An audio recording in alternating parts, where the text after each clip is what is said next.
Are we having a party here? I don't know. Welcome to Polishing Profits. Join our 3 industry experts boasting 140 years of experience as they unlock building service contracting secrets that can revolutionize your business. Well, welcome back. This is our follow-on episode, and if you're just jumping into this, you have no idea what I'm talking about, but that's okay. You can look around on YouTube and find what the episode was in front of this one by the number, if you're interested. So we are back to, what does everybody want? Everybody wants more business. More business comprises leads and prospects and sales. So that's where, find them, talk to them, win them, get them on your book of business. And today we're talking about leads, positioning. We're doing a 40,000 foot view on marketing, things that you may or may not have thought about, how to differentiate, position your company, and do things that get market attention. And Ed's been leading this one, going to lead today. And we're back to the good, the bad, and the ugly. And I would like to make this clear for those of you thinking, Sharon is neither of those 3. That comprises Ed and I. So the good, the bad, and the ugly. It could be the good. Yeah. You can be the good. Good though, Sharon. That's kind of an insult. No, you can be the good. I was going to put you a cut above, but okay, you're in the group. We'll give you the good. All right. With all that said, Ed, your agenda, your outline, marketing, positioning. Our one prior was talking strictly about leads. Again, catch that episode. It's the one prior to this. And I'm going to let you take off, Ed, and go for it. Okay, what I want to do is I want to think about the different sources of leads, because that's a problem for an awful lot of people. And it's generally phrased like, gee, I don't have enough business. What do I do? Well, you begin with some leads. That's how it starts out. Okay. We talked a little bit about positioning. And what I want to bring up is that there is such a thing as bad leads. All right. Bad leads are not ones that you should be going after. Okay. They are generally a negative for the company. So bad leads are something that we stay away from. Now, if we're on the outbound side, that's what makes this easier. Okay. Mm-hmm. And give you an example. Mark just had that was a great thought that you didn't want to do any restaurants. Okay. It took me 4 tries to figure that out. That would have been a bad lead. And if you recall, what we had the yellow pages. Okay. So we would get calls from people that let their fingers do the walking. Yeah. And some of them just weren't any good. All right. So Mark's was. I just wanted to throw in real quick. I think one of the things to think about is that just because it has a toilet doesn't mean you have to clean it. So it's better to walk away. I didn't do restaurants either. There's a few other categories I didn't do, but you have to be okay with saying no, that they don't fit into what your image and your branding and what you want for your employees in your business. Mm-hmm. Well, I'll tell you another one was the people that wouldn't give up a key. Remember those? Right. Can you come in the afternoon? No, I'm sorry. That's a maid service. That's not what we do here. Okay. No, it's true. You want us to clean while you're sitting there? That's a maid service. That's not what we do. What we do is we send in the guy that's got one big eye in the middle of his head, okay, to make everything beautiful. So let's see. What I want to do is I want to talk about one of the most important qualities, or, in some sense it's a gift, but one of the most important things is concentrate on developing your creativity. Creativity is what will separate you, because honestly, there just isn't that much creativity. I loved that every once in a while we would have something noteworthy coming out of the chemical and equipment side. And one that had a big effect on me was the Kivak people. And they created and let me know if you guys have seen this, but what they did was they created a character that was essentially a human dirty mop. It was an absolutely wonderful, brilliant ad campaign. All right. Very creative. Can't forget it. And that's what makes it a good campaign, if you can't forget it. Okay? Now, creativity is made up of ideas, and for that, there are exercises that you can do to get ideas. One of them that I had was scanning. I could scan stuff. I learned how to do that. Oh, that was one thing I got in college, was how to scan stuff. And scanning was very important for me. But to give you an example, some places to do some scanning. I could tell what's going on by standing back from a magazine rack and just looking at the covers. And what you're looking for is you're looking for things that are connected or that you can connect to make some sense of it. And when I figured out how important it was to me, what I did was I made it a habit on Fridays. You know, before I went home, I was going to go and just look at the magazine racks like this.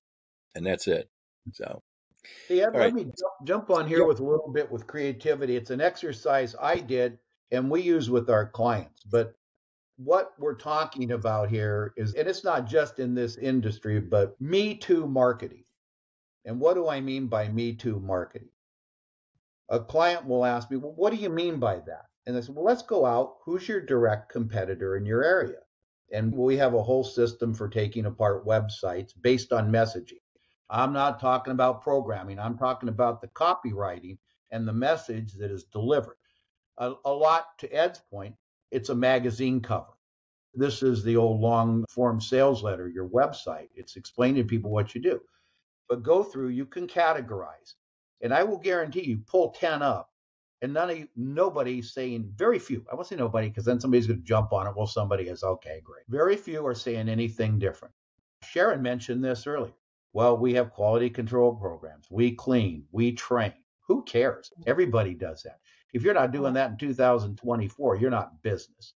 Everybody's got software. You've heard us talk a bit about it. So read what they're doing, pull it apart, and we've got some tools for that we use with our customers. And all of a sudden you realize, I'm not saying anything different. So go read your competition. I used to study ISS, ABM sites and see what are they saying? What are they talking about? Because you know why? It's called swiping material. And there's nothing wrong. The greatest form of a compliment is basically taking something somebody did and using it for yourself, not stealing it. And I'm not talking about all the garbage going on now about plagiarism, but you get an idea. It's the idea. You don't take the words, you take the idea. What can I do with this idea? What are they talking about? How are they talking about it? How are they presenting it? And I would find more interesting things. And it's a fun exercise to do. Maybe I'm a little odd, but go out and read your top 3 competitors and see what they're saying. Now, guess what?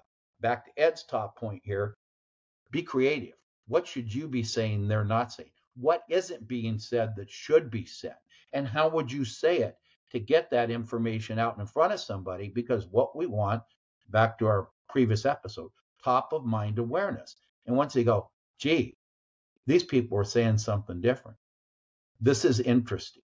Doesn't mean you're going to get the work. You're positioning to be heard at this point. You're not positioning to close the deal and negotiate. Okay. Right. So do those sorts of things. See what the competition, and this is done in copywriting. Ed, you were a great copywriter. You did a ton of it.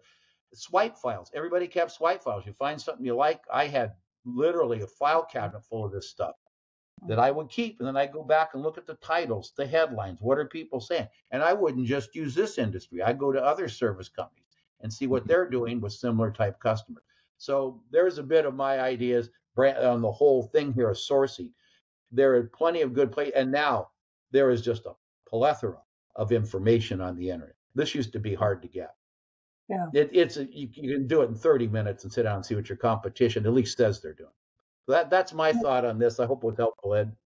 The thing is that we're inundated with advertising messages. Think about all the time that we spend averting our eyes from an ad. Okay. You go to a new page on a website. It's kind of like, okay, there's like 15 ads on there. Well, that's not why I came, Right. But the next thing I want to talk about, though, is the message itself. And an effective message, and I think this is pretty well agreed on by all the as the Stooges used to call them, the hoi. I'm not showing my age. I'm laughing at that. The hoi polloi, yeah. As far as a skeleton of a message to be promoting, very simply, it's a story. We should be telling stories. People carry stories along with them longer than just flat out bullet points. Think about the last time or the last 5 times you saw anything about bullet points and tell me what they were. You don't know. You don't remember. You take the one that answered your question and the information you were looking for and moved on. Yeah, Right. that's it. That's it. Okay. Exactly. Telling your story is important. I think that was a big part of my success was that I had a good story. I dropped out of an engineering course out of the university to do this full time. Okay. And I think that's a good tab. I've seen it recently on websites. Instead of about us, they've got our story. And they always, people who are doing that are using a real photo of the leadership in the company. And I work with my clients in doing that. It's much more important than having an about us with all the historical information about your company. Nope. Nobody cares about that stuff. They're going to look at the picture, and better if you can do a video. If you will do a quick 30-second, 1-minute video that says, welcome to my page. This is all about us. Yep. This is what we do. Blah, blah, blah, done. That video attracts a whole lot more attention, and that's creative. So very creative. I'm sorry, Sharon. Let me throw up. If you're trying to telling stories, one of the best guys in the business world is Donald Miller. He wrote a book years ago. He's been around about a decade now, and it's called Story Brand, STORYBRAND. Clarify your message. Go pick up Donald's book and do yourself a favor. He's got Business Simplified. He's just done a very, very good job at telling stories. And what's very interesting, this guy is now a top business person. And much like John Maxwell, he came out of the ministry and got into all of this. Then he got into films and learned how to tell a story. And the same thing with John Maxwell. They learned how to do things and what worked. But Donald Miller, Story Brand, Clarify Your Message. If that book isn't on your shelf, it should be. And it gives you a lot of good stuff to work through and help guide you through how to tell a story. The other thing is you can look at how to give a TEDx talk in 15 minutes. That's another, I forget who does that book, but there's a ton of them out there. And if you want to tell a story, you don't get a lot of time. And we're not talking about an elevator pitch here. We're talking about somebody who says, what about your business? You better be able to do it in a TED talk or a TEDx talk in 15 minutes, or you're not going to be invited to the party. That's just the way it goes anymore. That's my thought. Okay, what I'd like to do now is let's blast through some of these sources just to stir up some ideas with everybody that's watching, okay? And see if any of us have used any of these. The first one that I got is and I did this alphabetically, so this is not in terms of importance, but it's alphabetical, okay? One of the things, and you still see them, are bulletin boards. There's a bulletin board in the corner in the convenience store. There's one in the laundromat. Okay? I haven't been there in a while, but I know that there are bulletin boards in hair salons, and it's a place where local people, they'll just post a business card mainly. You generally don't see much more than that. Right? Have any of you stuck a business card on a bulletin board? Sure. Honestly, if no. I did, that was so long ago, I've forgotten. Yeah, I have not. I did. Depends on who you're targeting. I did at a car wash where you can get out of your car, watch your car going by. I had a big postcard that I planted there, bigger, because a lot of people stood there looking. They had nothing to look at, waiting for the car. So I did. Yes. Don't remember if I got any business from it, but I did. Well, these are things that work in concert. And there isn't any one of these things that is the silver bullet, the answer to all of our problems. It's not like that. There's a cumulative effect with different media usually across in your local market. All right. The next one is content marketing. And I know that Sharon's done a whole bunch of that, content marketing. And Mark, I've seen you do some also. Yep, that's pretty much all we do anymore. We're in the line basically that good content is cash. I mean, if you have good content and you get somebody's attention, chances are when they're ready, they'll get an audience wherever they are in their purchasing journey. So content is cash. And I think we talked about that with Dawn at length in one of our episodes on using media. So Maybe it's a good thing to have Don come back and talk about content as cash. Sure. And how to create. Now, one of the problems with content marketing that's greatly misunderstood is that what has to happen before you get there is content. Okay. You see this an awful lot on social media. Somebody will come in with something totally not connected to anything at all. It's kind of like they're walking in the door with one of the old sandwich boards. Yeah. Okay. Remember sandwich boards? You don't see them too much anymore. Oh, but now you got the things that fly and people that hold signs and stuff. But that's what it was. Have them behind them, yeah. Right. Let me ask you a question. What has made the content marketing work for you, do you think, Sharon? I think it's understanding who the target customer is and the messaging. Okay. And I think frequency, whether it's email or social media, it has to be consistent. And that's one of the reasons that when I work with my clients on this segment, we talk about if you can't handle or have someone in your company who can handle all of the content marketing and getting it out there consistently, you need to hire someone. Hire from the outside, someone who's going to do that for you if you can. You know, I've had owners who do it when they'll post something or they'll get that content out there. And it's what your audience wants to hear. So for the residential side, it's more cleaning tips. For the commercial side, it's more about how we can make your buildings look and how do your buildings look to your customers. And so the message has to be right in the content, and the content has to be consistently published. Yeah, I was going to say, I mean, that's like one of the great things that you do, Sharon, is the frequency. Okay. I mean, there's no getting away from you. Right. There's no getting away from you. You're everywhere.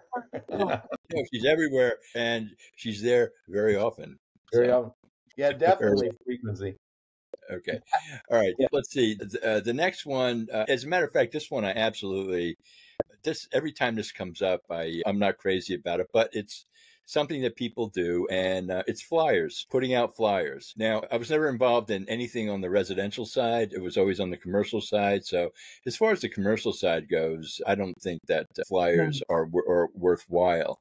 No. What I always tell people is, look, if I gave you a flyer, would you give me the keys to your house? Right. I haven't had anybody to go for that one. Okay, that's very common. And personally, I don't think they're very effective. There may be some folks who have had some good luck. And if anybody knew that, that would be you, Sharon. Do you know anybody that's had good luck with flyers? On the residential side, and I think that's going away now. It's much more digital. It's not as effective as it used to be. But it used to be a staple, just like the Yellow Pages. That was all we had. But I think it's diminishing now. Yeah, well, because I was, strictly involved in commercial, it actually never occurred to me. Right. And Mark, I can't imagine you doing any of that. No. You have to speak video, audio, or written. Two things. You have to join in on the conversation that's going on in your customer's mind. That's number one. If you're not thinking and talking like your target customer and talking about what you know are the solutions to their biggest problems, you're not going to get their attention. So first, you've got to know back to our content, which is where we're talking channels and content, channels where you distribute it.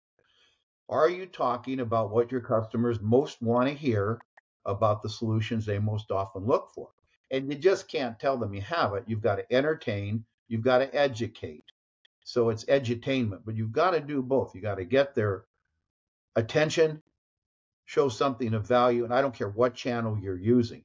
And then it gets into channels. Your channels, the most important channels you have, are where your customer's listening. Now, back in the old days, where would we send stuff? Well, BOMA magazines, IFMA. You would advertise there. Look at where all the big boys are. They take a half page. That's where your audience is reading. Those are the people you want. If you were doing a radio show, you go to a business, show. So business people were listening. It's the same deal here with the internet. Where are your people? Are they, like Ed said, the voice of the people? On an earlier one, Facebook. There's a lot of information there, and there's a lot of eyeballs. You want eyeballs. So you have the right content at the right moment, at the right time, in the right medium, to get the attention. And that's really what we're talking about here. You have to have the right, and the content is joining the conversation that's going on in your prospect's mind. And what is that? Well, if you know your prospect, you know what those problems are, what you should be talking about, and how you can find ways, creative ways is where we started it, to get their attention, to get them thinking. And guess what? Thinking about you as the possible and most viable solution to their current, we'll just call it cleaning issues for right now. So that's kind of wrapping the overall I'm hearing you guys talk about. That's what's going on in my head here while we're having the conversation. Okay, the next one that I've got here is business directories, and that's a whole lot simpler than what it sounds like. When I say business directories, it's essentially lists. So, for example, there was a list of local rehab centers, and it was great. Name, address, phone number. I mean, what's not to like? Okay. Let's see. There are also opportunities to advertise in business directories, and it needs to be you really need to narrowcast when it comes to paying for advertising in these directories. I get a lot of that. That's very, very important. Real estate companies, they put out directories, condo associations, property managers, taking out an ad in those paid off big time for me. And I would do things like support. If they had a luncheon, I'd sponsor, I'd contribute or pay for the whole luncheon because they have regular meetings. Anywhere I could get my name in front of them, going back to the branding and being at the top of mind. They saw me all over in all of those. Those directories are very important. Good. It's a good lead, good source. And again, sometimes it's just something that you find. It's like, wow, that's a great list. I want to jump into a space you used to live in, and I'm not going very deep, and there are all kinds of digital ways to do this now with AI. But if you want to really do it on the cheap and you want a list of possible people to call on, and Ed's very familiar with these people. They used to be called Reference USA and a bunch of others, but they're now called Data Axle, but it's Reference USA. You can get a 1-year-old free copy of that business directory, and it gives you all the data that you would ever want for a business in your area for free by going to your library and looking it up, and they let you take out 250 names. Every library has a little different lid on it because they have an agreement with Data Axle, which is now Reference USA. Absolutely free. Now, there's a ton of stuff you can buy, Leads USA, there's all sorts. But if you want to do it on the cheap and do the information search yourself or use your virtual or executive assistant, you can pull a lot of data. I used Reference USA, and I forget what else they used to be called it, for years in the CD-ROM. I had this is where knowing your customer, square footage, who they were, what they're doing, where they're located, how, yada, yada, yada, industry.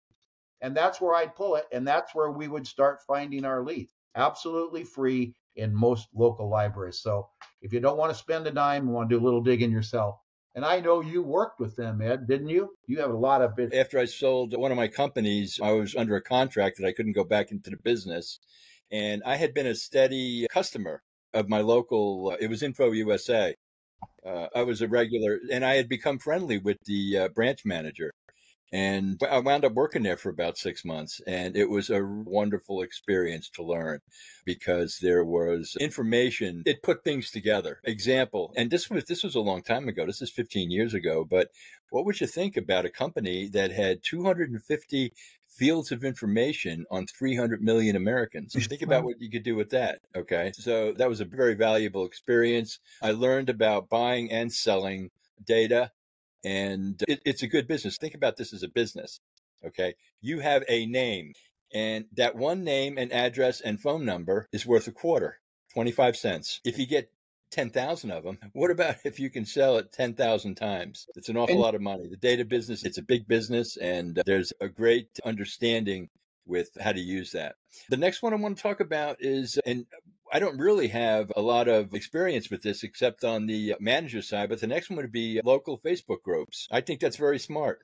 Yep. Local Facebook groups. And I believe this would be most effective for residential people. But I think that the Facebook groups, local Facebook groups, are also good for finding employees. Yeah. I've seen that work well. And there's also a lot of them, Ed, that are local business groups. Yeah. Like Seattle has one, Tacoma has one, Portland has one. And there are all kinds of different people that own businesses and run businesses in those groups, all looking to network to find and get things done. And the beauty of that is what they all have in common is dirt. And we're here to fix that. There's a large publishing company called American City Business Journals. And they're the people that put out the weekly business newspapers that you'll see. Cranes of Chicago is one. Every major metro area has one of their, or is represented. Those are all pay to play, aren't they? Well, like the Daily Journal of Commerce. Well, yes, essentially they are pay to play. However, this opens up the possibility that the use of standard public relations gimmicks in terms of the press releases, they're free. You've got to know how to use them, but very effective in local business newspapers. Okay. Yes. Let's see. You can't do this without social media advertising, and we're not going to go into that a whole lot, but that's mainly what's happening. I think the majority of our audience is going to be real familiar with that. Okay. Yeah. And now one of the things I want to say is that this is all inbound. Everything we've talked about is inbound. So let's look at some outbound now. Okay. On outbound, an obvious one is business associations. One of the keys to my success was working with the Building Owners and Managers Association. And there are associations on local levels that are extremely helpful. And once again, all we're trying to do is get a top of mind branding, an introduction.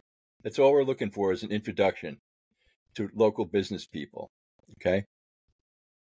The next one, of course, would be which is everywhere. It's the Chamber of Commerce. Yay, my favorite. Yeah. Now, you did real well with the Chamber of Commerce, but here's what I take with the Chamber of Commerce. The fact of the matter is that 90% of all of the work that's done in an association is done by 10% of the people. 90% of everything that happens is done by 10% of the people. So if you can grab a spot in that 10, all of a sudden now you have the ability to contact everybody in the chamber as a representative of the chamber. Right. And what I always advise is to look for all the crummy jobs. What are the horrible jobs that nobody wants to, what are the committees that nobody wants to serve on? Okay. My favorite is membership. Yes, that was mine. Membership is great because you can get on the phone and say, hi, this is Ed with so-and-so, and I'm calling for the Chamber of Commerce. You got your name. Okay. And very effective. I have a client, and he has literally built his entire business around his chamber work, and he got into it. So the thing you have to do with the chamber is be active. You can't just pay your membership and and sit back and wait for the inbound. You've got to be involved. And one of the committees I liked being on was called the Ambassador Committee, and it was your job to call on the new businesses in town. Hello. I mean, that was like, yes, give me that opportunity. I'm there with my card representing the chamber, and you're moving into this office space. I mean, it couldn't be more perfect. So that was always a great source for me, and I would not overlook it. I think the key point you're both making is you have to be actively involved. Right. Yeah. If you want the business out, and that's any networking group. If you just sit and look for the leads, and I've been, as you guys have, I've been in everything you can think of, executive clubs, what is it, BN, there's different BNI. You have to be active, and you have to make that investment, and that is the marketing investment of your time you're making.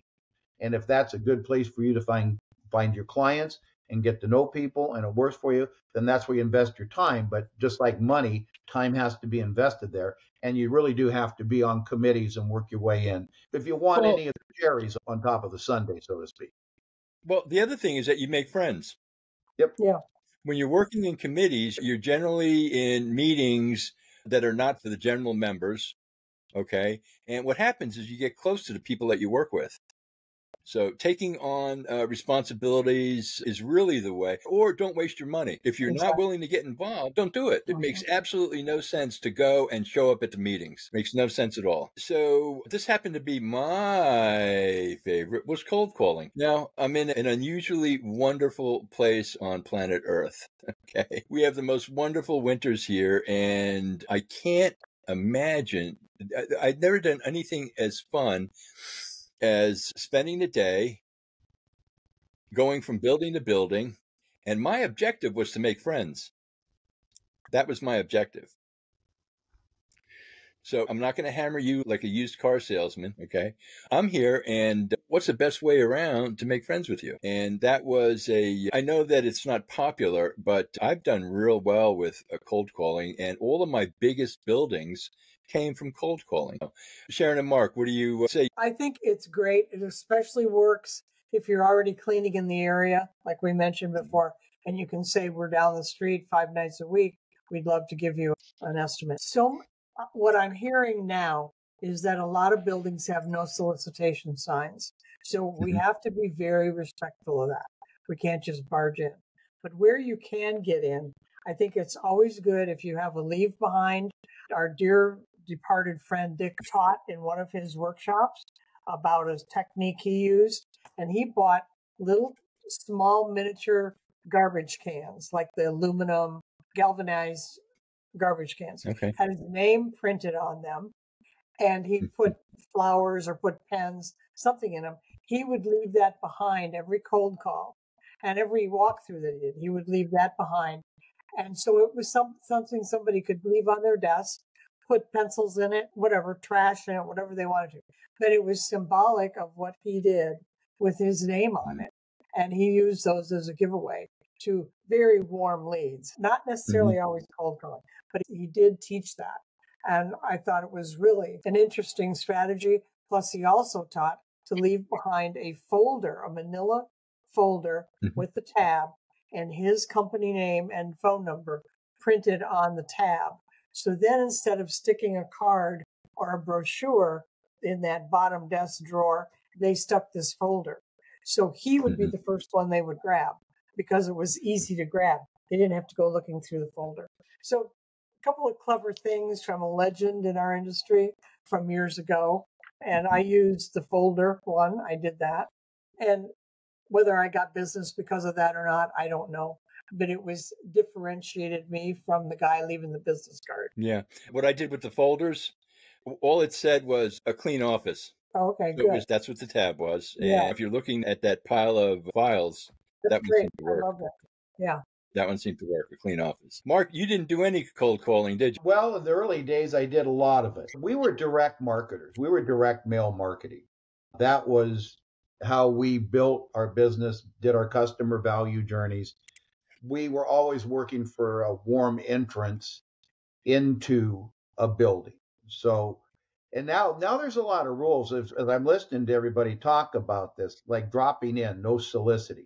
You've got do not call rules now. You've got all kinds of email rules. Google's starting a whole nother set of email rules and what you can and can't do and say.